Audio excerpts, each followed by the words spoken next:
Hello, this is my attempt to produce a little webinar which will talk you through some of the ideas that I laid out in our last journal circle, our first journal circle, Unscripted. And I wanted anyone that hadn't been to that circle but was coming to any events that I ran in the future, any circles that I put on, to be able to see some of my kind of key thinking around this area. I will have a little bit of introduction to me and where all of this work has come from.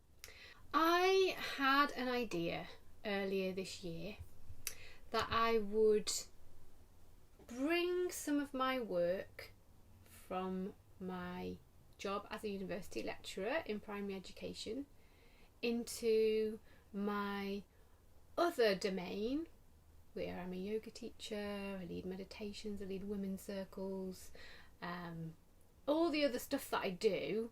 There seemed to be this really nice confluence where I could bring some of my ideas into people that were writing journals not to do with a vocation. I work at Manchester Metropolitan University with undergraduate students and postgraduate students on the teacher training route. And one of the features of our course for a long time has been about reflective writing and keeping journal extracts from thoughts that arise and moments that arise in practice. And quite a while ago, when I was doing my master's degree, it's probably about 8 or 9 years ago, I became quite fascinated with how my students were engaging with reflective writing and journal keeping, largely born out of quite a lot of resistance to writing in that way. My own biography with regards to personal writing and journal writing has always been a part of my life, that kind of writing. A huge part of my life through my teens and university years, and then I would say became another very integral part of my life as in my late 20s when I went travelling. I kept many journals throughout that period, and then went into this field of work where I was working with other people that didn't necessarily had not written in that way before, and who were finding it very challenging. So my research was all featured around the barriers to journal writing and the kind of things that might get in our way, and also just a general curiosity about how people approach this kind of writing. And I've spent years and years thinking about it, and I've got some ideas that I wanted to share, but more broadly than that, I wanted to spend some time with other people that were drawn to journaling, who maybe this is you, maybe you're drawn to journaling but you've had a staggered start with it, or it's sporadic, or you're not quite sure how to find your way in sometimes.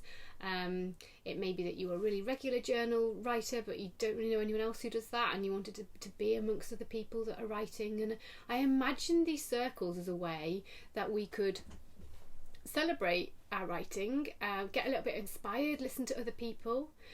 And part of the big thread that holds us all together is it's such deeply personal writing. It's quite mysterious because we don't very often, maybe never, get to see someone else's journal and have a good old read through it. So there's a lot of mystery and a lot of maybe mystique about what a journal is and what's in there.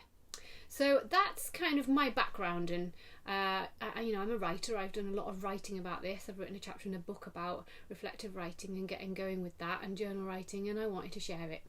And the first session that we've had, if you're watching this and you went to it, I adored it. I obviously shared what I'm about to share in the next bit of time with the group that were there.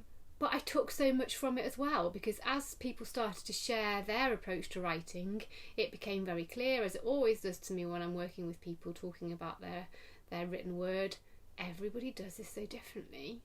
And what happened to me, which felt quite powerful, was I woke up the next morning, I got out of bed, without even thinking. I was so keen to get to my journal, and I wrote and wrote and wrote. And that isn't always my way of writing, which will probably may well unfold if you come to any of my sessions about how I tend to write. It just poured out of me because I've been so inspired by listening to how other people use their journal space, and that is exactly what I wanted those sessions to do. It's just to inspire each other and also support each other if we're getting a little bit stalled with our writing. So I really want to put the spotlight back on you now. I've spoken quite a lot about me and a little bit about my history with journaling and my teaching of journaling, but the takeaway from any session that you come to, any journal circle that you happen to be in, or that you from this session, the key takeaway that I want you to have is that you are the author of your journal, and you are an amazing writer, and that journal can look like whatever you want it to look like. It can be whatever you want it to be. And I really want to encourage you to let go of anything that's telling you you're not doing it right, or you're not doing it regularly enough, or you are, not the typical journal writer. Any of that stuff, let it go. I want you to just embrace the power of your word. And that leads me to spend a little bit of time on thinking about this question that people tend to ask me. It tends to be the question that people ask me first, particularly if they're resistant or have never kept a journal. It's like, yeah, but why? Why do we do it? What is its purpose? What is its point? And, I could do a whole series of sessions on the whys, and I want to try and do a little potted set of suggestions here for you. And I think I see journal writing as transformative. So we might have all sorts of thoughts circling in our minds. We might have anxieties, we might have worries, we might have successes, we might have points of inspiration, and they're all up there. And it may not be that you arrive to a blank page knowing what you want to put down, but once we start to write, and that might be through a prompt, or it might not, because they're not the gold seal of how we write. There's lots of different ways we might entrance into our writing. It's transformative in that whilst they are in our mind, we're not able to see them with the position of the witness and the observer in the way that we are when we get them down on a piece of paper. Okay, there is a way of rendering our thought through the written word. There is a way of unrendering ideas that we might unravel something might start to unspool as we start to write. And a really common thing that people say is that they start writing with very little idea of where that's going to go, and then maybe a paragraph, 2 paragraph, maybe even pages in, something's happened in that process, something quite magical's happened in that process, where there might be a cathartic energy, where things have been an energy has been spent, and we might feel that we've been able to unload some of that emotion. It might be that we've become enlivened by the words that we've written, and that we've become kind of it's created a bit of something that we're even more curious and fascinated in. So it can go in many different directions, and that's offering a lot. That's me saying that there's a lot that can happen when we write. It might not necessarily be like that every single time. It may be that some days the words don't come so easily. But in that act of writing, it's a process, and it allows us to think about the thought in a different way. So that's one element that I'm particularly curious about in terms of the process for the act of journal writing to transform thought, and to be a space of active thought about something, contemplation, if you like. I also think that it's a space to document. We can think of journals like diaries, and also not like diaries. They don't have to be like a diary. It doesn't have to be an account of things you've done that day. It may be, and this is where that very personal nature of what a journal is. But at the end of completing a journal, for me, I'm left with an artifact, and I've documented things, and for me they might be the lyric, they may be a piece of poetry, they may be something that was very turbulent in my mind that I have laid down in my journal and spent some time with looking at in more perhaps objective ways, perhaps more emotional ways, but there is a documentation and an artifact at the end of it, which is something that is a lovely thing and that we can be very proud of. It's also something that can trouble people, that they have this artifact, which I'll come to in a minute when we talk about barriers and what do we do with this writing when we've got it. We might think of our writing even as art, so it doesn't have to be prose, it could be lists, it could be stems of poetry that you want to explore, it could be a moment, a conversation that you had that was that struck you or that stayed with you, or something that you don't want to lose. It may be that you use your journal in quite artistic and creative ways and you stick in an image or a photograph. It may not, it may be something much more unstructured and loose, but there is an art, they are an art, and they are a practice. And that's just me kind of, I'm not reading any of this off as a script. This is just the stuff that's coming up for me as I talk about this now. We will all have our own why, and we may not have a why on any given day, but there's something that draws people to writing, and I think we are storytellers, we're human storytellers, and this is just such a beautiful vehicle for being able to capture some of the things that are going on for us. And yet, I include this quote because I find it to be such an interesting presumption that the journal is somewhere we're at ease, and the journal can be our refuge, and the journal can be our place of secrets, and almost that old-fashioned idea of dear diary. Because for many people, the journal is not a place where they're at ease. It's a place that can be vulnerable, and it's a place that can feel exposing or just unfamiliar, a space where you don't really know what to write, and that is the very opposite of being at ease, isn't it? If you've got that blank page and you feel like you should be writing some deep, meaningful, inner worldly experiences, and that feels uncomfortable, or you have a go at doing it but really it's performative and you kind of acting out what you think journaling should be, then that's not a place of being at ease.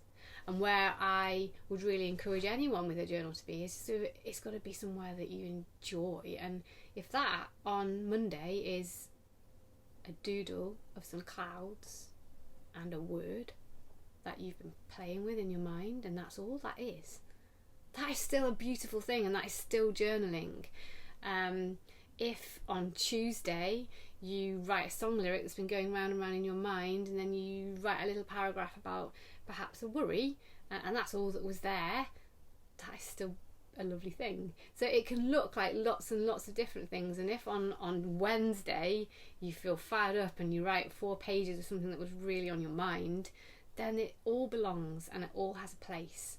And you know, if on Thursday you just write the date and nothing comes, then that is also fine. So there's like a permission, there's a permission in my offering to you to just trust that whatever you're doing is journaling, and then it will take you somewhere. So this is kind of where we're going in any journal circle that I run. But in the session that we ran last month, I was particularly focusing on barriers. Okay, I really wanted to unpack what gets in the way of people writing things down, or what might make us stall, or what kind of things people have said to me while I've been exploring this. And then leading on from that, particularly in November's session, I want to talk about spark and what things are drawing people in to opening the journal and getting the words down. What was that? Was it timing of the day? Was it something that you couldn't stop thinking about that you wanted to write about? Was it a prompt? Was it something that was really on your mind, you know, that needed to be committed to paper? What was that? Was it habit? What are your sparks? And I really want people to have a go at sharing that and bounce those sparks off each other. Moving forward, it's all about what keeps that writing going. You know, maybe the fuel needs to be different. Maybe we need to keep replacing that content of what we're going to write to, or maybe the fuel for some people might just be very, very they might be very at ease at just finding that very, very easily, because the fuel is what they dreamt about last night, or the fuel is whatever's on their mind in the morning. The fuel can look different and will be different at different points in different people's journal experiences. And then also, I want to weave in what we do with these words when we've written them. You know, how do we celebrate them? How do we honour them? How do we dispose of them if they're causing us, if there's something heavy, there's a feeling about something that we've written? What are our ways of honouring our words? And I think coming together in a circle, in a shared sacred space, allows us to be able to say, I really want to talk about this thing that I wrote about. And that's not the same as us having to read out word for word what we've written, but I was very taken to exploring a particular word last week, drift, and it took me in different directions, and it took me on a thinking path, and that word's really stuck with me. So what has been on our, in between the times when we meet, what's been our fuel, and what are we left with? What art have we been left with that came out of?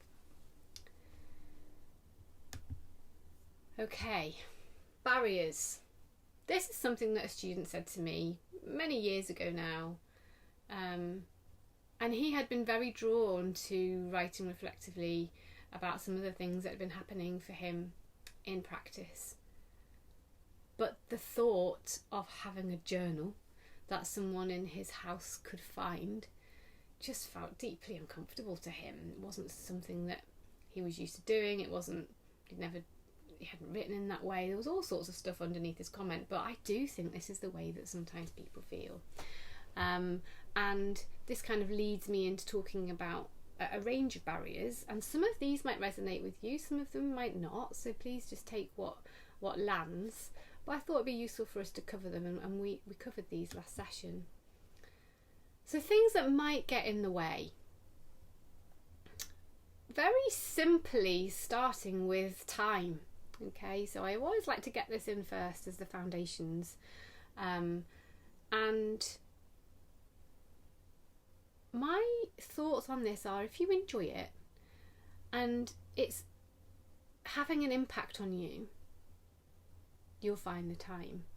And I really do believe that. You know, my yoga practice, or going for a run, or having a bath, the things that are my non-negotiables, I find the time to do them. So if the journal writing becomes something that isn't a non-negotiable because it's not, you may be running out of sparks, or you've run out of fuel, or you haven't felt at ease with the journal for a while, then invariably we stop finding time to do that practice. So I think time, I can't offer you the answers for that. I think finding a really nice space, and by space I mean space to write in, and also space in the day, and also a beautiful medium. So did you want to invest in a fountain pen and a gorgeous glossy journal to give you a lovely medium to call you in? I think looking at the space in the medium can help motivate you to find the time. But these are our underpinning foundations, and they are the fun bits. I mean, I think we need to talk about stationery if we're going to be running journal circles, and we need to talk about how we want to journal. For some people that might be audio. It may be that you don't want to put pen to paper. It may be that you like to type it on a screen. So that varies for all of us. It still counts. It's still journaling. So I really want to emphasise that. But I think time comes when we're driven to do it. So this is a big thing for me, and I have been particularly curious over many years now about journal prompts and how people respond to journal provocations. Or, for example, we might say it's a simple journal prompt such as one that I used last month for our group, something that you might like to release. That's going to work for some people, and some people are going to think, oh yeah, I've got a little mini project there, there's something that I can be called to respond to, I've got almost like an assignment title, I'm going to go and I'm going to speak to that, and it's given me enough. That's enough for me to be able to put some things on the page, and it's going to take me in different places. That might work some of the time and not other times. It might never work. So you may be, for example, signed up to a little course that you've been drawn towards, or you may be in a workshop and there's a journaling prompt, and it may be I'm thinking of a workshop I went to once where we were asked to write to our inner child, and there was a little bit more specific than that, but it was an inner child journal prompt, and I just froze. I didn't feel at that time in that place that I wanted to write to my inner child, and if I had have written, it would have been inauthentic. It would have been writing because I felt like I had to do the homework, which can be a real point of freeze in our writing experience if we feel that we have to rather than we want to. And this isn't me dismissing prompts, which I sometimes have a reputation for doing. I use them, I suggest them, and what I really want to underline with this idea is that if a prompt isn't working for you, that isn't because you're not an inherently natural journal writer, it's because the prompt isn't working.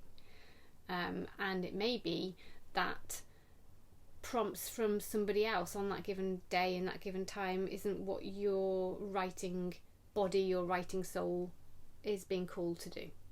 So I work predominantly not using other people's prompts. And for some of the other reasons that we're going to go on to, that they can sometimes have that effect on me. Sometimes I do, and sometimes I'm really taken with a prompt and I want to run with it. But I quite often find my own prompts from things that I've read, things that I've listened to, things that I've seen, a word, a smell, and I use my own prompts, okay? Or I don't use a prompt at all and I free write. So that's just something that I want to land. If you're really struggling because you think, I'm going to feel embarrassed to write to that, or I don't want anyone else to find that, or I can't look at that in the eye because it's painful, or it's bringing up things that I don't want to write about, that's okay. Our journals don't always have to be admissions, or they can be different. So that's giving you permission to not worry about whether the prompt works or not, and to not think that that's anything that you have done or that you're not doing. I also am kind of curious about archetypes of the journal and the journal keeper. And the tricky thing with this is that we don't really get to look inside other people's journals, as I mentioned before.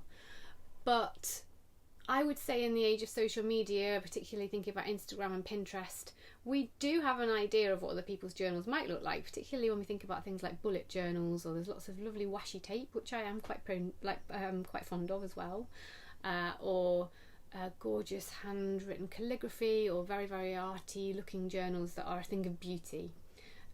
Or we might think of journals as lots and lots of quite condensed prose written in paragraphs, or written in that kind of diary telling way. And I'm going to ask you to just throw all of that out the window, really, because they are other people's journals and yours might not look like that. There isn't a right or a wrong, or if you have 5 different journals and you only wrote in 5 pages of each of those journals, that's still to be celebrated, okay? If you don't love your own handwriting, if the thought of scrapbooking just doesn't appeal to you at all, then that's okay. You know, if you've got a load of typewritten notes all held together with an elastic band, they are your words. So I think sometimes we can be a little bit rabbit caught in the headlights thinking about what like a good journal looks like, and that's come up a lot for me in my conversations. I think we just need to let that go and be really curious about what our journal's going to look like, because we get to write the script, okay? We get to build our own house however we want it to look. And I think that takes us on a little bit to thinking about our personal writing biography. How confident do we feel as writers? How have we held on to things that people have said about our writing? And that might go way back when you were little and you wrote a story and you had a red pen looking at the full stops, or a comment on an assignment, or a rejected script of something that you wrote and that you handed in, and there's a feeling of rejection or a feeling of criticism, or feeling like even a social media post, we struggle with the writing of that or the way that it's perceived. Writing is can feel quite binary, that people either think they're a writer or they're not a writer, and I really want to pull you along to thinking that you very much are a writer, coming right the way back to the thing that I said at the beginning, that you are an amazing writer and that your writing is yours. This is writing just for you, and we carry such a lot of this kind of baggage about our writing with us, and it can get in the way. Okay, doesn't we might think maybe the writing should be poetical, the writing needs to be going somewhere or doing something, and so I'm inviting you to let all of that go as well. And I would say, of all the things that I find that get in the way of people writing, it's feeling vulnerable. And I think that's where my feeling about journal prompts sometimes come to, that a journal prompt can really ask us to dig deep into thought processes that we may not have even worked out ourselves yet. And whilst the journal might allow us to do that, we might not be ready. We might feel silly, or we might feel cringy about writing about what feels heavy, or we might feel like once we've written it, we don't ever want to look at it again. To which I said in the session last month, I regularly burn writing of mine. I would invite you to listen to Danielle Laporte, who writes a lot about burning her journals. You don't have to keep it. You don't have to read it again.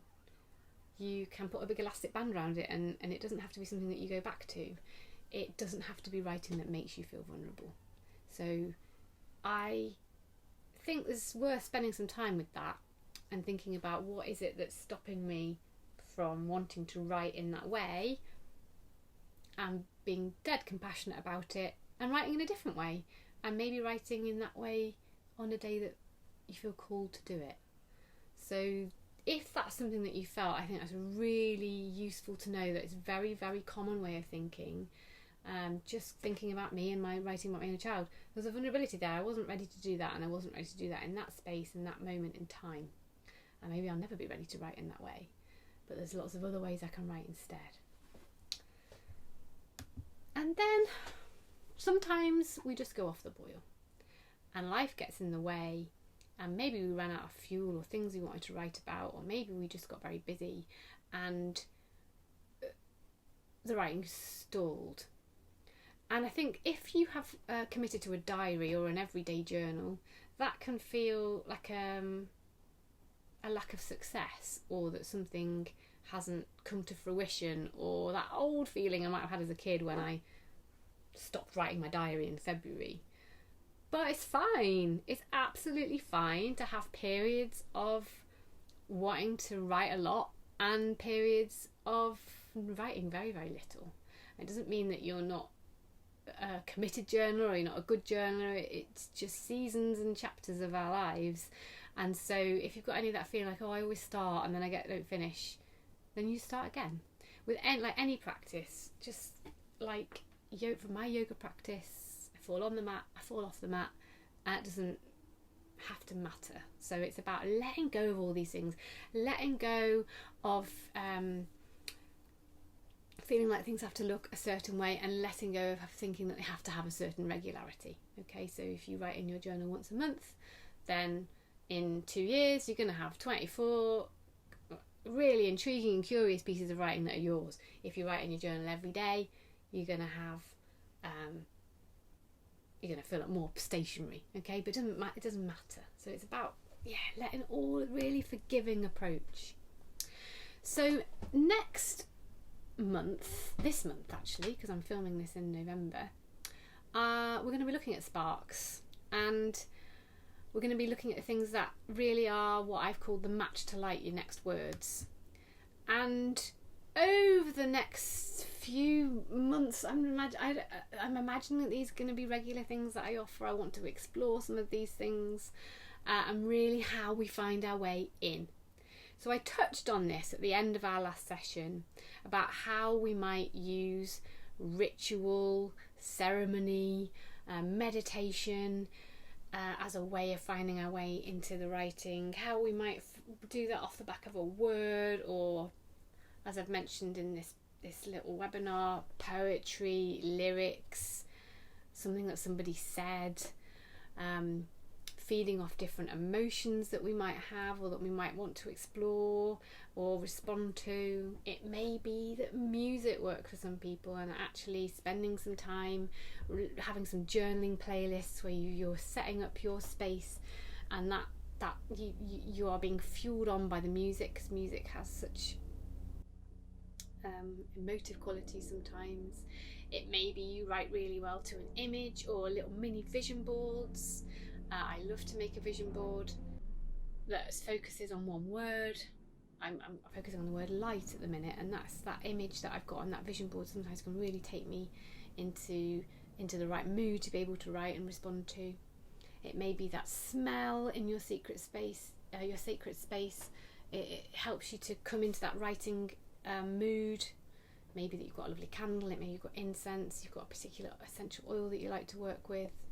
It may be that you need silence, and we talked about breath, and there was someone in the last circle that really took a lot from breath work before she wrote. It may be you need motion, and it may be that you write after you've been connecting with nature and that you've been on a walk. And these are just some offerings of how we find our way in, how we find our sparks and our fuel that I want to kind of revisit when we come together as a group to talk about our writing, to really kind of keep that spark lit. Last month we ended by thinking about release and mapping our territory as a journal writer, and things that we might want to let go of from our writing biography, from our conceptions about what journal writing is, and things that we want to realise in our own writing. And I left people with that, and I sent a few little provocations in the post. And this month I've got a new theme that I want us to explore in terms of just some ideas really to get people writing.